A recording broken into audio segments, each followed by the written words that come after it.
अस्सलाम वालेकुम guys, very very very good morning. कैसे हैं आप सब लोग? उम्मीद करता हूँ सब खैरियत से होंगे। तो हम कल के आ चुके हैं जापान। हम लैंड किए थे टोक्यो में।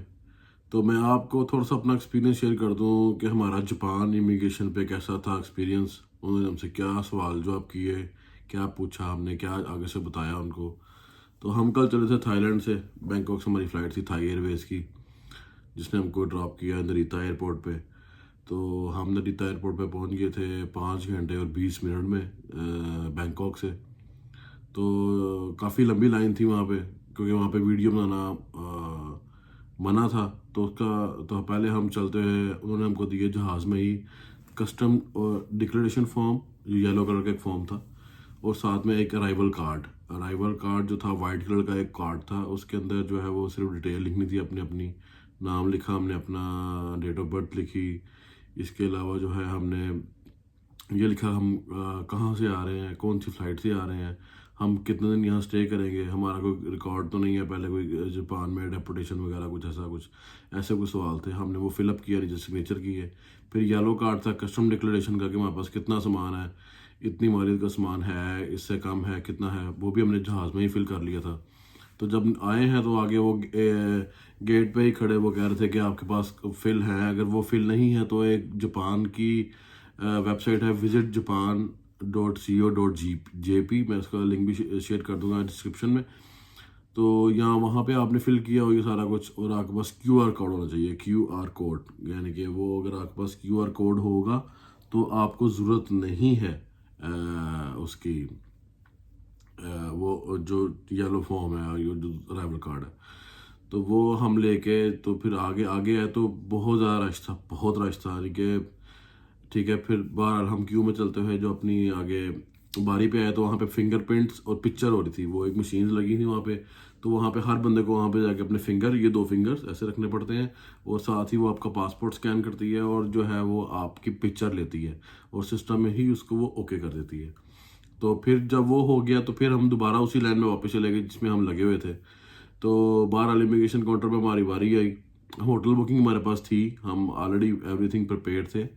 होटल बुकिंग थी हमारी, यहाँ से वापसी की टोरंटो की फ़्लाइट है, तो वो भी हमारा सब कुछ डन था।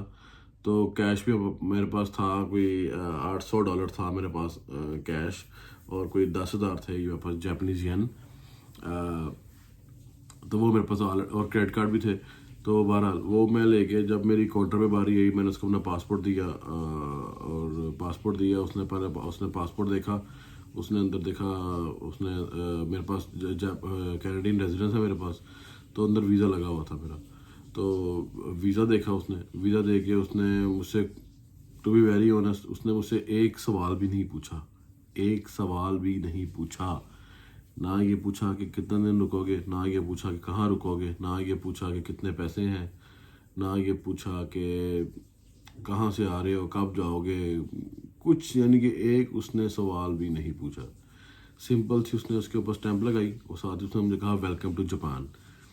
तो मैं थोड़ा सरप्राइज़ हुआ, क्योंकि जब मैं जापान आ रहा था तो मैं काफ़ी वीडियोस वगैरह देख रहा था कि वो क्या पूछ रहे हैं। और ये मैं अपनी बात नहीं कर रहा, बहुत से लोग थे जो मेरे साथ ही थे, जो टूरिस्ट आए थे, उनसे भी उसने बाकी इमिग्रेशन वालों ने कुछ नहीं पूछा। कि मैं काफ़ी देर से लाइन में खड़ा था तो मैं यही ऑब्जर्व कर रहा था कि वो क्या पूछेंगे, क्या पूछ रहे हैं, क्या है। क्योंकि जब भी आप नई जगह पे जाते हैं, स्पेशली ऐसी कंट्री में जहाँ पे लैंग्वेज बैरियर भी हो और सब कुछ हो, तो फिर आप थोड़ा सा कॉन्शियस होते हैं कि हाँ भाई वो क्या पूछेंगे क्या नहीं पूछेंगे। लेकिन बहरहाल उसने मुझसे कुछ भी नहीं पूछा, और बल्कि किसी से भी कुछ नहीं पूछा।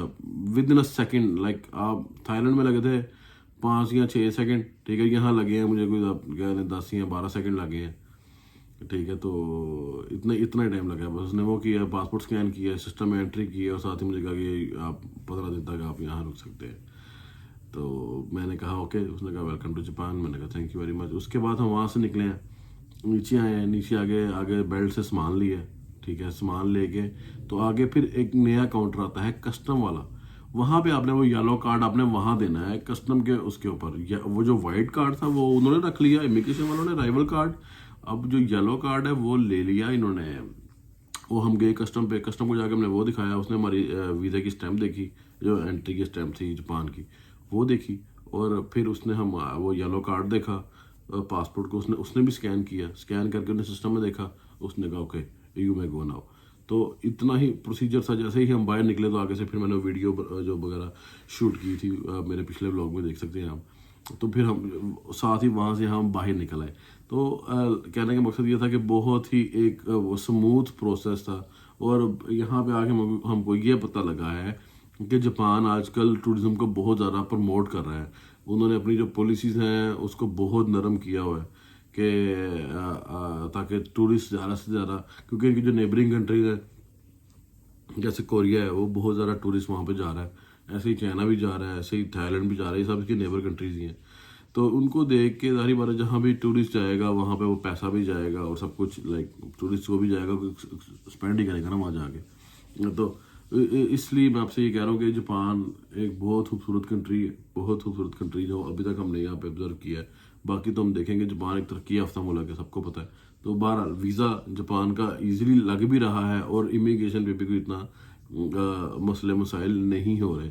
इसलिए अगर आप जापान आना चाहते हैं तो उसका फॉर्म, अगर आप ई वीज़ा लेंगे तो वो बहुत आसान है। अगर एम्बेसी से अप्लाई करना है उसके भी कोई इतनी ज़्यादा शराइत नहीं है, तो आप जो है वो इजीली अप्लाई भी कर सकते हैं उसको। तो आप विज़िट भी कर सकते हैं जापान को। तो देखना चाहिए जापान को, जापान ने कैसे तरक्की की, कहाँ पे जो आपको पता ही है जापान के साथ जो हुआ वर्ल्ड वार में, उसके बाद फिर उन्होंने कैसे अपने आप को सरवाइव करके एक तरक्की याफ्ता ममालिक की लिस्ट में लाके खड़ा किया।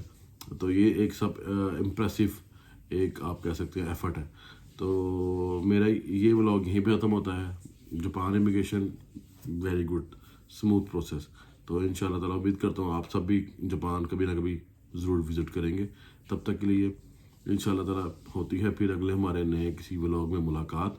तब तक के लिए अपने दोस्त को इजाज़त दीजिए। अल्लाह पाक आप सबको अपनी हिफ्ज़-ओ-अमान में रखे। अल्लाह हाफिज़।